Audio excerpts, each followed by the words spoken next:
Tentang korupsi, apakah ada contohnya dalam korupsi? Yang mencium Yesus itu siapa? Yudas. Dia orang yang sangat korup. Kita buka ayatnya ya.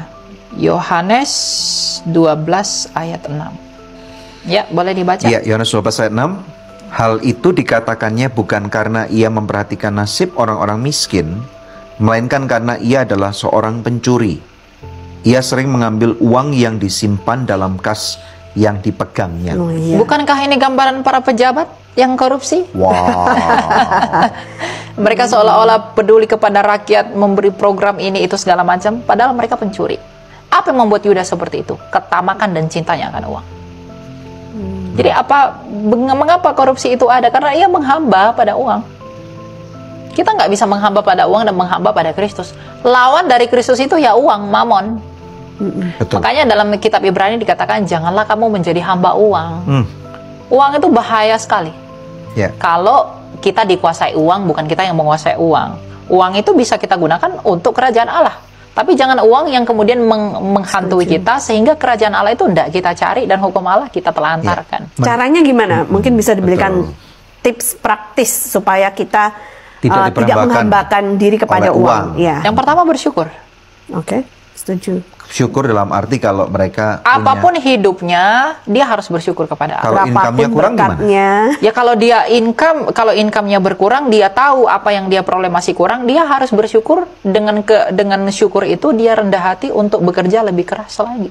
Atau menyesuaikan diri dengan apa yang dia punya, mengatur pengeluarannya. Kalau orang tahu, misalnya pengeluarannya tinggi, tapi pekerjaannya sedikit, dia tidak mau mencari lebih, berarti dia tidak rendah hati.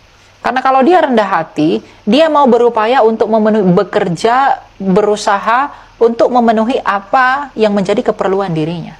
Tapi kan keperluan setiap orang beda-beda. Ada yang orang anggap keperluan padahal sebenarnya bukan keperluan. Gaya hidup yang mewah, segala macam dan lain sebagainya. Orang anggap itu keperluan padahal sebenarnya bukan. Jadi selama bukan gaya hidup, maka bisa ditekan. Betul. Tetapi kalau yang kebutuhan misalnya sampai orang tuanya meninggal sehingga dia punya 3 orang adik yang harus disekolahkan, maka dia harus berusaha selain bersyukur, dia berupaya untuk mencari pekerjaan tambahan. Dan yang paling penting harus libatkan Tuhan. Karena ketulusan hati itu yang menentukan tindakan. Dalam Amsal 4 ayat 23 dikatakan, jaga hatimu karena dari situ terpancar kehidupan. Jangan jadi seperti Yudas ini. Kita misalnya punya saudara yang perlu kita tolong, kita hanya memanfaatkan mereka, tapi kita bukan punya niat yang tulus buat mereka.